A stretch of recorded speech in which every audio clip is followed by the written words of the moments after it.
आज मैंने जिस मौजू का इंतखाब किया है वो उर्दू शायरी की सबसे मकबूल बज़्म उर्दू के आज के इस नए वीडियो में मैं अपने सभी नाज़रीन और हाज़रीन का खैर मकदम करता हूँ।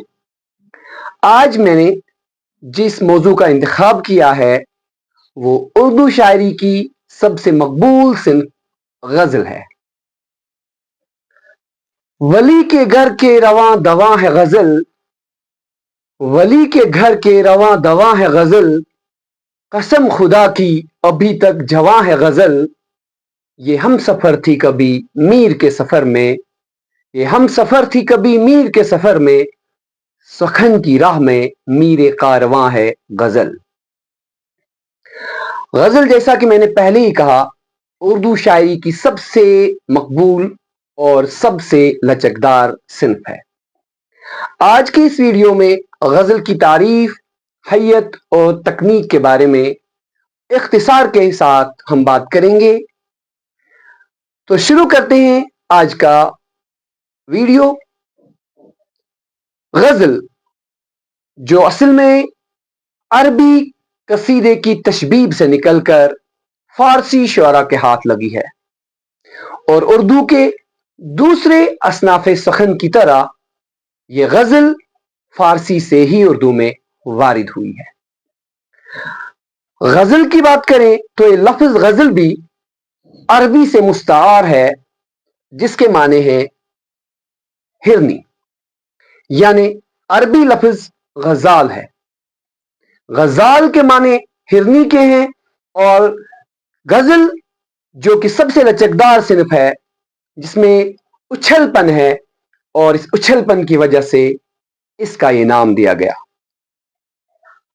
लग़वी माने की बात करें, इस्तिलाही माने की बात करें, ये नाम इसको इसलिए दिया गया है क्योंकि तबक़े निस्वा या सिन्फ नाजुक से हम कलाम होना ये इस सिन्फ का एक रिवायती अंदाज था।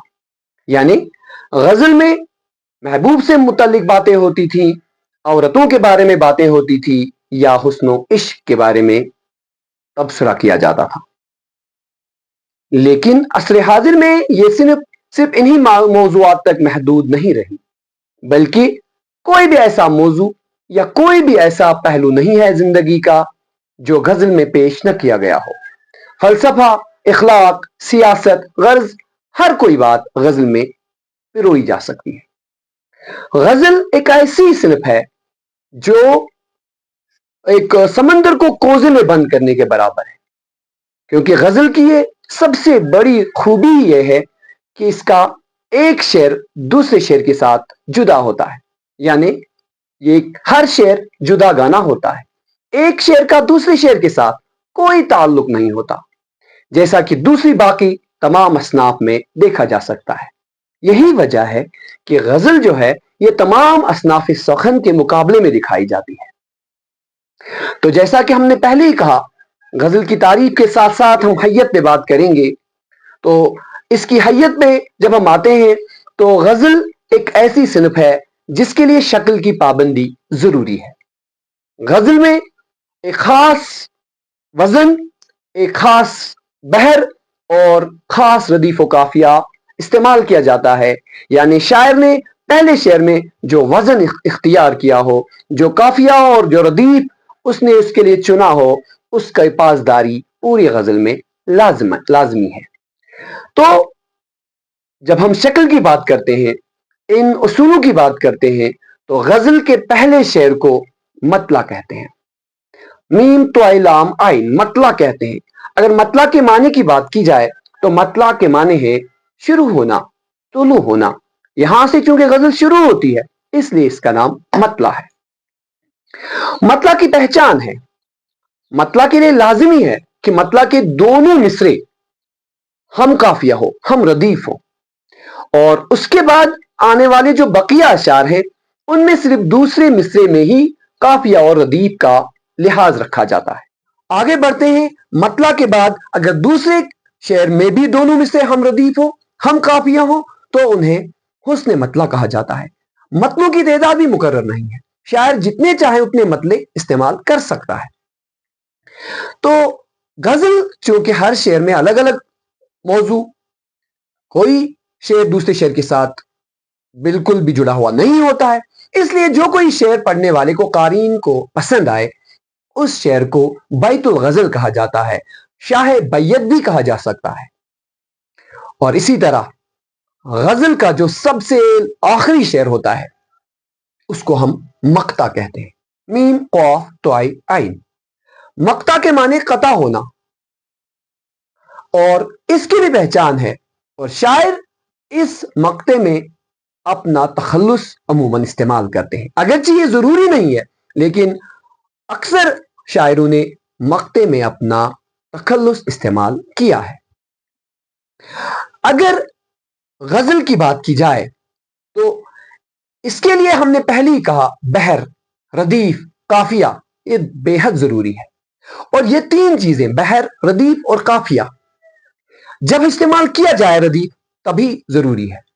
اگر ردیف نہیں کیا جائے گا پہلے شعر میں استعمال تو بغیر ردیف کے بھی غزل لکھی جا سکتی ہے، لیکن قافیہ کے بغیر غزل نہیں ہو سکتی۔ بحر لازمی ہے، جو چنی ہے وہی استعمال کرنی ہے، اور ان تین چیزوں کو، بحر، ردیف اور قافیہ، ان کو غزل کی زمین کہا جاتا ہے۔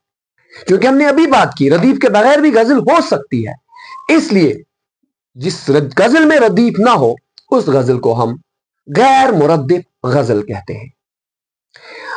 تو اگر غزل میں کبھی کبھار ایک شعر کے بعد دوسرے شعر میں بھی اسی طرح کا موضوع پیش کیا گیا ہو تو ان اشعار کو قطع بند اشعار کہا جاتا ہے، اور اگر پوری غزل میں ایک ہی موضوع پہ بات ہوئی ہو، حالانکہ وہاں بھی غزل کی خصوصیت برقرار رہے گی کہ ہر شعر میں مکمل بات ہوگی، لیکن موضوع اگر ایک ہی ہو تو اس غزل کو غزل مسلسل کہا جاتا ہے۔ تو جو غزل ہے اس میں اشعار کی تعداد بالکل مقرر نہیں ہے، لیکن عام طور پر جب ہم دیکھتے ہیں اردو میں جو غزلیں ہیں وہ 5 سے 19 اشعار تک لکھی گئی ہیں۔ تو آج میں سمجھتا ہوں کہ اس حیت اور تکنیک کے بارے میں اختصار کے ساتھ جتنا میں نے آج کی اس ویڈیو میں آپ کے ساتھ جو معلومات آپ کے ساتھ شیئر کی، تو انشاءاللہ اگلے ویڈیو میں اس سے آگے جائیں گے ہم، اور اس ردیف، قافیہ وغیرہ کی مثالوں کے ساتھ آپ کے بات کریں گے، اور پھر آنے والے ویڈیوز میں ہم غزل کے مزید جو اس کے عنوانات ہیں جیسے اردو غزل کا آغاز، اس کا ارتقاء، اس پہ بھی بات ہوگی انشاءاللہ۔ تو جب تک کے لیے فی امان اللہ۔